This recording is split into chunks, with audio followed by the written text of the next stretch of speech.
evening, 7:27 p.m. Eastern Standard Time on this Thursday, January 19th, 2023. I'm XRP Future Millionaire, and I reside in the great state of Michigan. So I want to thank everybody for tuning in. I wanted to first start out by doing this update. Man, that TV is bright behind me. You know what? The lights are not going to cooperate, so I'm shutting that off. It's blinding me. I wanted to do this. The Fed officials stay on message as policy meeting nears, as we're getting ready at the end of the month for our next rate hikes. January 31st through, I believe, the 2nd or the 1st is the next meeting. So, and everybody expects it to go above 5% for interest rates. I think we're at 4 3/4 right now, 4.75.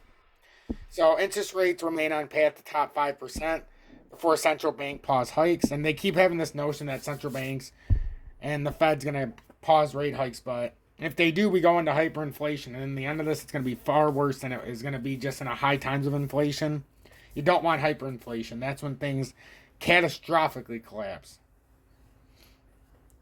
So on a day when separate economic reports exhibited weakening business conditions amid a resilient jobs market, Fed Governor Lael Brainland and Susan Collins, president of the Boston Fed, echoed recent comments from Fed Chair Jerome Powell and other colleagues. The Fed's, they said, may reduce the degree of its interest rates increases in the near term, but those increases will push the central bank's benchmark rate past 5% from today's 4.25 to 4.5%, with no rate cuts in sight, so 4.5%. I apologize. I just had dental work done on Monday. I had to get a broken ventricle fixed, the tooth removed. The dentist fucked my mouth up a couple years ago on that tooth on my lower molar. So it's basically a fracture below the gum line, below the roots, and now it's pretty swollen after the procedure and yada yada yada. But I'm trying my best, so I appreciate everybody watching, as it means a lot to me that you continue to put your trust and faith in me. So while it is promising to see the effects of higher rates starting to spread from the most interest-sensitive sectors to the broader economy, more is required to ensure a steady path toward our inflation target. Collins said at the Boston Fed's conference on the New England economy, I anticipate the need for further rate increases likely to just above 5%, and then holding rates at that level for some time. Brainerd concurred during a speech in Chicago, emphasizing that bringing inflation down to its 2% annual target remains the Fed's key objective, which will never happen. We may never see 2% again. Even with the recent moderation, inflation remains high, and policy will need to be sufficiently restrictive. There's that word again, restrictive, just like Powell likes to use, for some time to make sure inflation returns to 2% on a sustained basis, Brainerd said. So the expectations for the next FOMC meeting, most investors expect the Fed will raise its benchmark rate by 25 basis points to 4.5 to 4.75%. If they only do 25 points, that's a big problem. That's a big problem. We need 75. If we do less than 50, I'd be shocked. If we do 25, I'm buying in. We're going to pump. The meeting's on January 31st to the 1st. An increase of that scope would mark a pullback from December's 50 basis point hike, which came after 4 straight hikes of 75 basis points. So, and then inflation is measured by Consumer Price Index. I'm not going over all that. I've already talked about this before. So, but that's the expectations for the next FOMC meeting. Now we got to get into XRP chart. First of all, let's take a look at the U.S. dollar currency index. It's at 102.053. I mean, that doesn't look like much right now.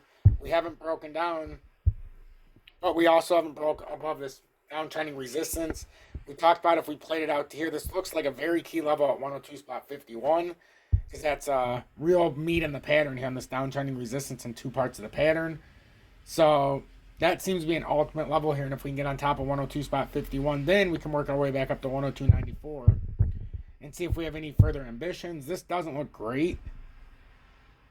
We haven't broken down yet, and we have two levels of support if we break 101.203 and or 100.359, because we're going to have to break the first one to get there. Then we have catastrophic problems, and then we can go on to a big downfall of the U.S. dollar.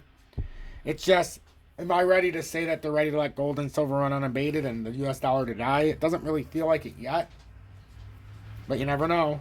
I'm more than willing to let gold and silver go to the moon, as some would say, to skyrocket. Got plenty of gold and silver.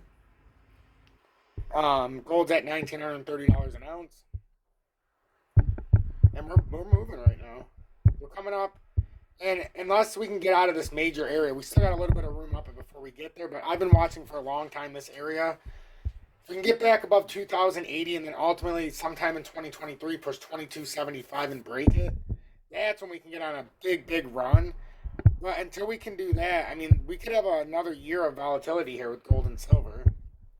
It all depends if they're ready to let the US dollar die. This looks like a rising channel to me that's broke up now.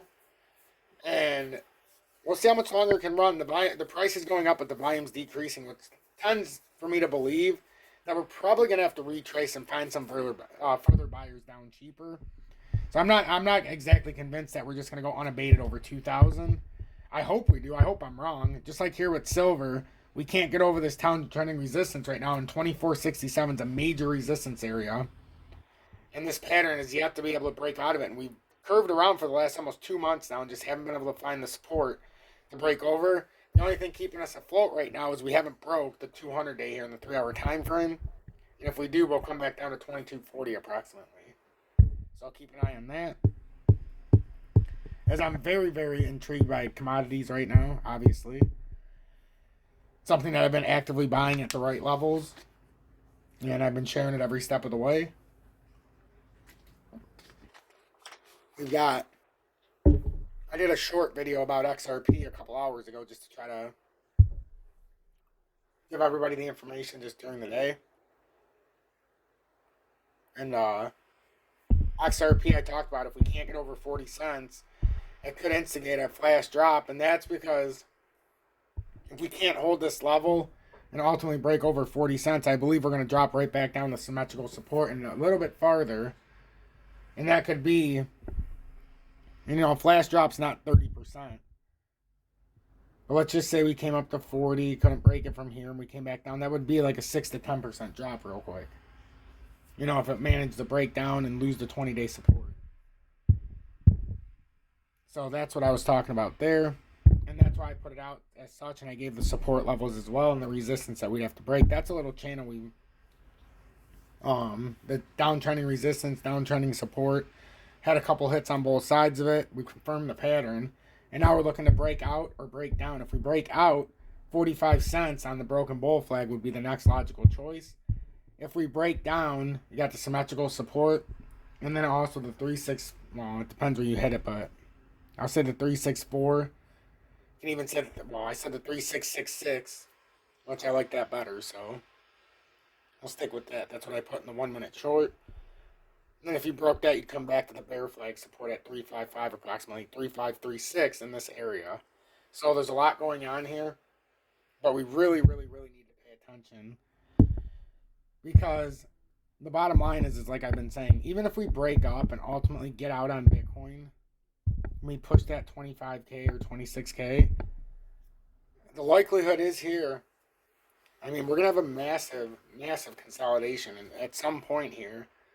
And I'm not telling you not to chase profits. What I am telling you is to have a good plan in place, because these are the parts of the patterns where I make the most money by paying attention to my precious metals and not doing anything stupid in crypto. I'm a spot trader by trade. But my whole thing is when I buy in, I don't like to sell. So I'm trying to find the absolute spot where I can start putting in. So even if it's going down, I'm not losing 50 or 60%, but I can stack. So that's what I'm going to be doing as we get to a certain level. If it wasn't for the high times of inflation and what's to come down the pipeline, I wouldn't have had any problem putting in the XRP already. It just never hit my defined levels. I'm very stubborn, and the only reason I am like that is because if you don't have a plan in crypto, you're going to go bankrupt. And I'm not going to argue about $10,000, $12,000, $15,000 a year in profit, even in bad times. You know, and being able to hold that amount of money. What I'm trying to do for this next bull run, because it is going to be one of the biggest ones we've ever seen, it's just, for it to do what it needs to do, we've got to get rid of 95% of crypto. And the funny thing to me is we have a universal acknowledgement that 95% of crypto is going to go goodbye. But those same 95% of people, or the overwhelming majority, will tell you that we've already hit a bottom. I'm sorry, but how the hell can you hit a bottom if you still have 95% of these cryptos that haven't gone goodbye? Ask yourself that, ladies and gentlemen. As you ponder that question, and I'll bring it up again in 2 minutes before I exit, but this one last thing, look at this downtrending resistance on Bitcoin. We've got this support here at 20,413 we held beautifully. And now this downtrending resistance is the next major area of 23,191. So, I mean, if we break up out of here, that would be the logical spot. And I could see it happening. A fake Bart Simpson top. Some bullshit yesterday ended up being FUD. And blame the Russians like they always do. And now we are where we're at. So, if we did that, 23,191 approximately. And then if you can break that, then you have the higher ambition. The 26,002 and change. But right now, we'd be looking at this because this would be the pattern. Resistance hit once again at about 20. Oh shit. It was at about 23,191. I just moved it a little bit, but that's okay. I can move it back just a tad bit. I'll mess with it after I look at the top, but you get the point. So if it hits there and can't break it, that's an obvious spot for a rejection. Also, where we're at right now. If we don't get to a new pattern high rate here and break the 21,600 roughly, and you break down, then this would be a failed cup and handle, and then you would just break down quicker. So that's what we'd be looking at. And we took the painful route up right now. So that's what we have to look at, ladies and gentlemen. And we're going to see how much more painful it's going to be. There's a lot of manipulation in the market, but ponder this question again. If 95% of crypto still hasn't gone goodbye-bye, and everybody universally acknowledges that 95% of crypto is going to go through the regulations, those same people that acknowledge that say we've hit a bottom. It can't be both.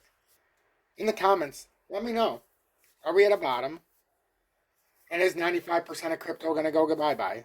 If you answer yes to one, and the 95% going to bye-bye, and you say yes to crypto being at a bottom as well, you're not thinking straight, ladies and gentlemen. And it's my job at the end of these videos now. I'm going to give you a very, very heartfelt speech with a little bit of knowledge. And that's the question I want you to ponder today. Hashtag be better, do better. Hashtag FUD assassins. And remember, help one person each and every day. Because if I don't do my part and you don't do your part, what the hell is the point in this journey? There's no point of going to the top alone. It's very cold, lonely. It's not very fun when you're all by yourself. So let's try to bring as many people as we can into the new digital era, so that you don't have to work for some sleazeball and you can be in charge of your own domain.